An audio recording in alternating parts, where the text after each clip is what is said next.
Kompas Petang kami lanjutkan, saudara. Polisi tidak menahan Roy Suryo CS usai diperiksa perdana sebagai tersangka kasus tuduhan ijazah palsu Presiden ke-7 Republik Indonesia, Joko Widodo. Roy Suryo menyebut menyiapkan sejumlah ahli pidana untuk menjawab tuduhan pelanggaran Undang-Undang ITE. Usai diperiksa selama 8 jam, Roy Suryo CS tersangka pencemaran nama baik di kasus ijazah Jokowi tidak ditahan penyidik. Roy Suryo, Rismon Sianipar, dan Tifauzia Tiasuma atau Dr. Tifa diperiksa perdana sebagai tersangka kasus pencemaran nama baik Presiden ke-7 RI Joko Widodo. Penyidik Polda Metro Jaya memutuskan tidak menahan 3 tersangka karena mengajukan saksi dan ahli meringankan. Para tersangka sudah memberikan keterangannya. Setelah ini kepada ketiga tersangka kami perbolehkan untuk kembali ke rumahnya masing-masing. Kenapa demikian? Karena ketiga tersangka mengajukan ahli dan saksi yang meringankan. Untuk ahli yang diajukan oleh para tersangka ada 2, kemudian untuk saksi yang meringankannya ada 3. Dan kami akan segera melakukan permintaan keterangan terhadap para saksi dan ahli yang dimohonkan oleh para tersangka tersebut. Roy Suryo mengatakan pasal-pasal pencemaran nama baik yang diterapkan polisi tidak tepat. Ia mengaku penetapannya sebagai tersangka adalah bentuk kriminalisasi. Untuk itu, Roy sudah menyiapkan sejumlah ahli pidana untuk menjawab pasal-pasal ITE yang dikenakan padanya. Akan ada juga ahli pidana, ya ahli pidananya akan ada banyak nanti. Yang untuk mengimbangi bagaimana apakah pasal-pasal ITE itu ya yang kemudian itu yang dijeratkan kepada kami ya dengan 32, 35, kemudian yang 28 itu cocok nggak bagi orang yang misalnya tidak memiliki akun ya, kemudian kami dijerat ITE. Jangankan kita mentransmisikan atau mengubah, ya punya akun aja enggak, posting aja. Berarti enggak. tim akan diperkuat termasuk dengan memasukkan nama Mas Denny Indrayana. Oh iya, Profesor Denny Indrayana juga memang masuk ya. Terima kasih untuk Prof Denny. Termasuk juga yang sudah masuk kan sempat ada nama dari Pak Menkumham di era dulu ya, Pak Amir Samsudin. Sebelumnya, Polda Metro Jaya menetapkan 8 tersangka dalam kasus pencemaran nama baik tudingan ijazah palsu Jokowi. Roy Suryo masuk dalam klaster kedua bersama Rismon Sianipar dan Tifauzia Tiasuma. Mereka dijerat pasal berlapis, yang salah satunya dengan ancaman pidana penjara 12 tahun. Tim Liputan Kompas TV. Setelah Roy Suryo ditetapkan sebagai tersangka oleh Polda Metro Jaya, mantan Wakil Menteri Hukum dan HAM Denny Indrayana resmi bergabung sebagai bagian dari tim kuasa hukum Roy Suryo. Denny menyebut keputusannya membela Roy Suryo karena melihat penetapan tersangka sebagai bentuk pembungkaman terhadap kelompok-kelompok kritis. Menurut Denny, untuk menilai ada atau tidaknya pencemaran nama baik, keaslian ijazah Jokowi harus dibuktikan terlebih dahulu. Bukan hanya saya meyakini ada indikasi kriminalisasi dalam penanganan kasus itu, tetapi yang jauh lebih penting adalah bagaimana kita kemudian melihat kasus ini secara lebih substantif.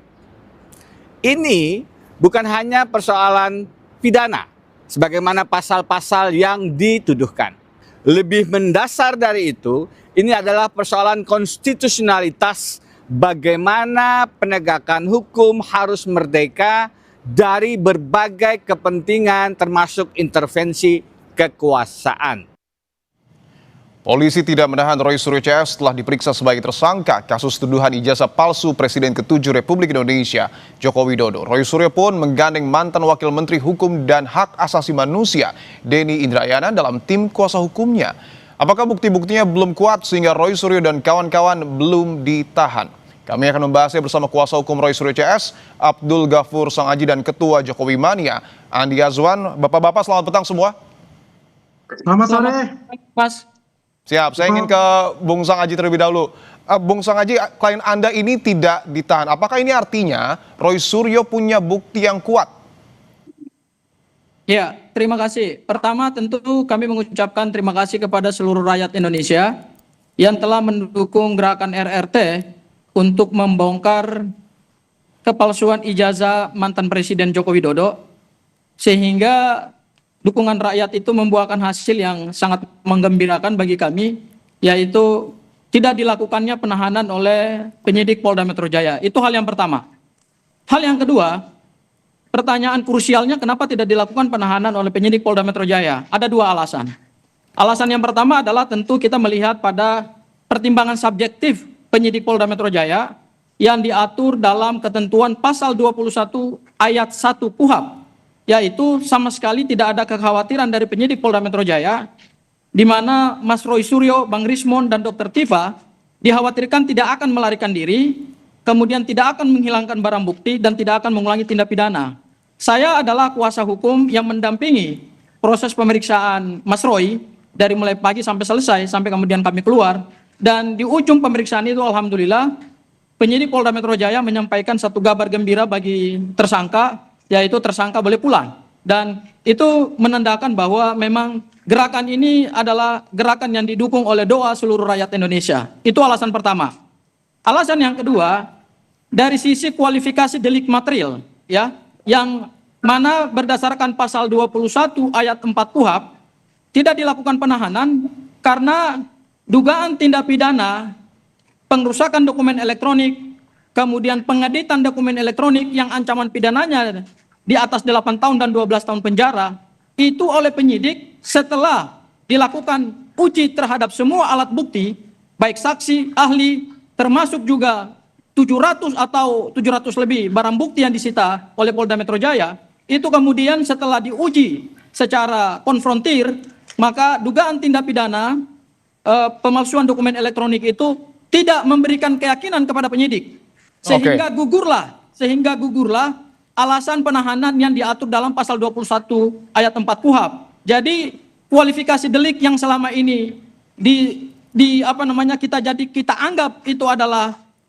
pasal-pasal siluman atau pasal-pasal yang dipaksakan untuk melakukan penahanan, ternyata setelah dilakukan pengujian terhadap alat bukti, baik keterangan ahli, kemudian saksi, termasuk juga memeriksa barang bukti, ternyata penyidik tidak meyakini bahwa dugaan tindak pidana yang ancaman pidananya 8 dan 12 tahun penjara itu tidak terbukti, sehingga Mas Roy kemudian tidak dilakukan penahanan. Itu alasannya, Mas. Oke, kami sudah tangkap poinnya. Artinya kalau menurut Bung Sang Aji adalah bahwa bukti-bukti ini tidak terlalu kuat untuk kemudian polisi menahan Roy Suryo CS. Sementara kita tahu Bung Andi Azwan bahwa pihak Anda sebagai saksi pelapor ini sudah memberikan bukti tapi disebut tidak kuat. Tanggapan Anda? Ya, begini Tifal, saya juga tahu kronologisnya di sana karena dari Bung Hosinuddin juga cerita, waktu itu kami satu frame di TV sebelah. Sebetulnya mereka sudah memasuki penahanan karena sudah ada dokter untuk mengecek, ya. Tapi kan memang betul ini adalah subjektif dari penyidik. Kalau kita lihat itu alasannya kenapa? Karena kan ada jaminan dari dua pengacara, ya, dua saksi ahli, ya. Kemudian juga kan ada saksi ahlinya yang yang ingin minta diperiksa juga untuk memperkuat alibi mereka, kan begitu. Jadi artinya itu bukan bahwa materinya kita 700 sekian itu gugur, tidak seperti itu, ya. Jadi ini adalah alasan yang subjektif saja untuk tidak penahanan itu, ya. Dan menunggu dari saksi ahli dari pihak Roy Suryo itu untuk diperiksa juga, karena kan mereka belum diperiksa itu untuk saksi ahlinya. Inilah salah satunya meminta untuk itu. Maka sebagai jaminannya adalah dari saksi ahli mereka dan pengacara mereka, begitu. Oke. Jadi sebetulnya ini hal yang biasa-biasa saja, karena kan di KUHP juga sudah diatur, bukan suatu kemenangan ataupun suatu kekalahan. Ya, yang biar bagaimanapun juga kan nanti ada pemeriksaan selanjutnya. Kalau ditemukan hal-hal yang memberatkan perlu penahanan, pasti akan dilakukan itu. Tapi yang kita lihat, ya kita apresiasi apa yang dilakukan oleh Polda Metro Jaya dalam hal ini penyidik, ya, dengan hak subjektif mereka lakukan untuk itu. Kita lihat saja nanti setelah itu. Begitu. Artinya kalau penyidik menilai bahwa secara subjektif meyakini Roy Suryo CS tidak akan melarikan diri, tidak akan menghilangkan barang bukti, Bung Andi sepakat dengan hal itu? Iya, kan ada jaminan untuk itu. Oke. Dari saksi ahli dan pengacara itu. Kita percayalah bahwasanya apa yang dilakukan oleh penyidik itu melalui tahapan-tahapan dan pemikiran-pemikiran mereka secara subjektifnya itu. Ya. Ya, pertama kan tadi Oke. kan tidak menghilangkan alat bukti, Ya. yang tidak melarikan diri, tidak mengulangi perbuatan. Ya kalau misalnya mereka kumpul-kumpul lagi, ya meluncurkan buku, ya dan membuat kegaduhan, ya pasti akan langsung ditangkap untuk itu. Tapi gini Bung Andi, bahwa kekuatan Saya- Roy Suryo Mas, CS saya ini mau koreksi dulu ya, Bang baik, Andi ya. silakan Bung Sang Ya, Haji. Bang Andi nggak tepat ini, jangan menggiring wacana yang tidak sesuai dengan fakta hukum. Bang Andi tidak menemani, tidak berada di Polda Metro Jaya. Ya, jadi Bang Andi mohon maaf, jangan Anda menggiring wacana yang kebenarannya tidak valid gitu ya. Pertama, tidak ada jaminan dari kuasa hukum, ingat itu. Yang kedua, jaminan itu hanya bisa diberikan ketika dilakukan penahanan. Tidak ada hukum acara pidana yang mengatakan bahwa dijaminkan dulu, baru kemudian tidak dilakukan penahanan. Jangan ngaco. Oke. Ya, Saya nggak harus ngaco dilakukan ya, dulu jadi penahanan sebentar. Bapak kan Harus dilakukan Bapak dulu kan penahanan, melihat baru apa kemudian yang hukum acara pidana dikatakan mengatur oleh Polda akan ada Metro penangguhan Jaya, penahanan. Anda jangan alasan ngaco, Anda tidak ada di dilakukan Polda Metro Jaya. penahanan, kan Jangan sudah membangun jelas wacana itu. yang menyesalkan. Oke, baik. Tidak ada hal Baik, kita yang dengarkan. menyesalkan. Jadi Itu sudah saya berikan dijelaskan kepastian, oleh tidak ada Kabar jaminan Eskrim dari kuasa hukum terkait dengan Baik, baik. dilakukan ada penahanan. jaminan dari Baik. saksi ahli, ya. Ya. Itulah yang membuat Mas Andi, subjektivitas yang memberikan dari jaminan tidak dilakukan pihak penahanan Baik, baik. itu Anda jangan melakukan, ngaco. ya menyerahkan itu Anda yang jangan jelas. ngaco. Saya tidak ngaco.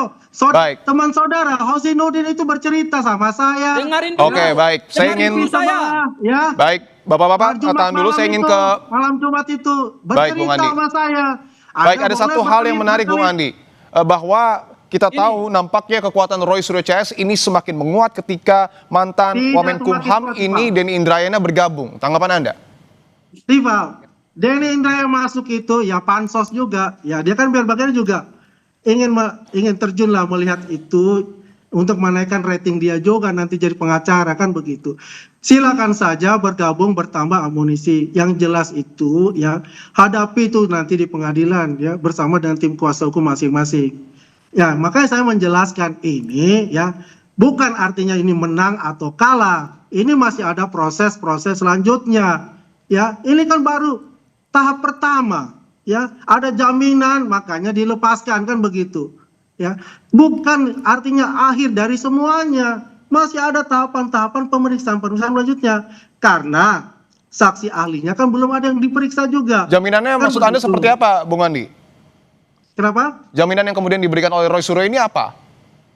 Ya kan tadi mengatakan tidak akan menghilangkan alat bukti, tidak melarikan diri, tidak melakukan perbuatan-perbuatan, mengulangi perbuatan yang selanjutnya itu yang bisa memberatkan dia kan begitu.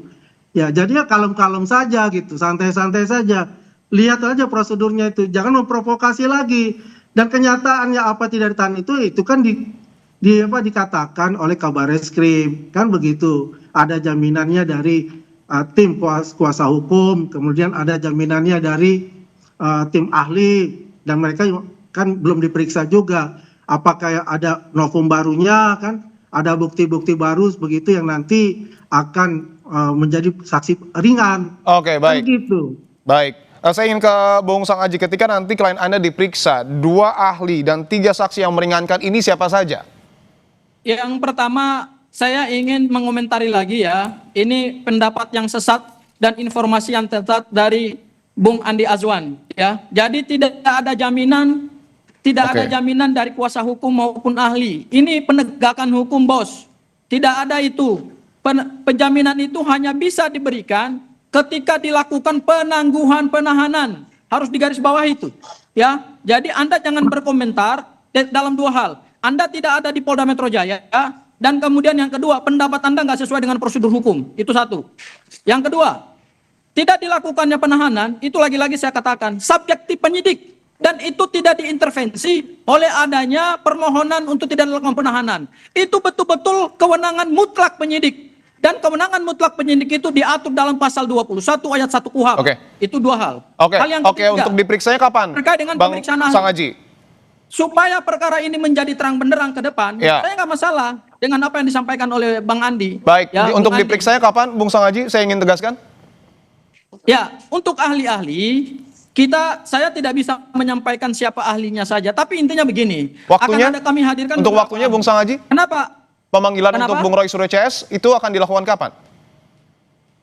kami akan meminta supaya segera dilakukan pemeriksaan terhadap alat bukti pembanding alat bukti yang diajukan Baik. oleh tersangka. Ingat, Baik. pasal 65 KUHP menyebut bahwa tersangka mempunyai hak untuk mengajukan saksi meringankan saksi ade charge Baik. dan mengajukan ahli meringankan. Jadi kami sudah mengajukan Baik, Bung beberapa Sangaji, ahli. kita sudah dapat poinnya. Terima kasih untuk... Kemudian ke depan kami akan mengajukan lagi beberapa Baik, ahli, Pak. kami sudah Seperti mendapat itu. poinnya. Terima kasih Bung Abdul Ghafur Sangaji, kuasa hukum dari Roy Suryo CS, dan juga sebelumnya ada Bung Andi Azwan.